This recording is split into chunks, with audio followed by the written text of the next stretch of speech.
वंदे पुरुषोत्तमम्। वंदे पुरुषोत्तमम्। आज हम परम ब्रह्म श्री श्री ठाकुर अनुकूल चंद्र जी के एक दिव्य लीला कहानी पुण्य प्रवाह किताब से पाठ करेंगे। शीर्षक है उचित व्यवहार। एक दिन एक अधेड़ उम्र का एक गुरु भाई कलकत्ता से देवघर ठाकुरबाड़ी आए। ये अतिआश्रम में ननी गोपाल चक्रवर्ती दास से मिलकर अपनी पारिवारिक अशांति और उसकी समस्या की चर्चा करते हुए बोले, मैं अपनी पत्नी के नित्य दिनों की जो पारिवारिक झगड़ा, विवाद, अभियोग से परेशान हो गया। मैं एक उचित व्यवहार करने वाला व्यक्ति हूँ।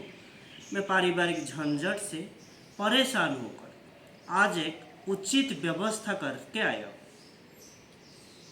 ननिदा पूछे, आपकी बातें मुझे समझ में नहीं आ रही। आपकी ये उचित व्यवस्था क्या है, मुझे थोड़ा विस्तार पूर्वक बतलाएंगे?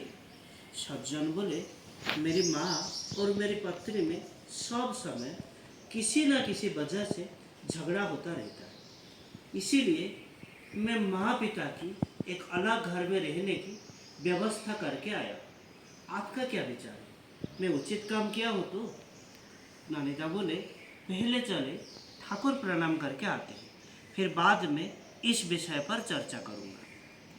फिर ननिदा और उक्त सज्जन श्री ठाकुर को प्रणाम करके सर उठाते ही श्री श्री ठाकुर ननिदा से पूछे, ये ननी, ये उचित शब्द का अर्थ क्या है रे?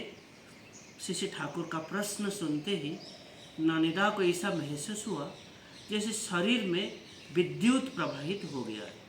कुछ क्षण पहले ही उनके साथ आए सज्जन जो बातें ननिदा से बोले थे, लगता है श्री ठाकुर को उसका पता चल चुका था। लेकिन जितनी दूरी पर यह घटना घटी थी, वहाँ से सुन पाना असंभव था। ननिदा को अचंभित देखकर श्री ठाकुर बोले, देखो देखो, डिक्शनरी में देखो।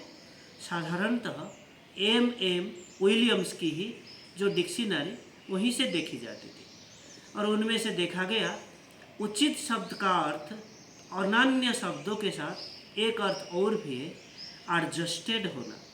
श्री ठाकुर यह शब्द सुनकर उत्साहित होकर बोले, यही है, यही है। उचित शब्द में उच्च धातु और जिसका अर्थ होता है मिलित होना या मिलन होना। सब कुछ समझने के बाद ननिदा उक्त सज्जन से बोले, सुनिए, आप वास्तव में उचित कार्य नहीं किए। अभी तुरंत ट्रेन से घर लौटकर जाइए और जैसे भी हो हाथ पांव पकड़कर माता पिता को अपने घर वापस लेकर आइए, और वही वास्तव में आपके लिए उचित कार्य होगा। और उसके बाद प्रयोजन होने पर श्री ठाकुर के पास अपनी समस्या का निवेदन कर सकते हैं।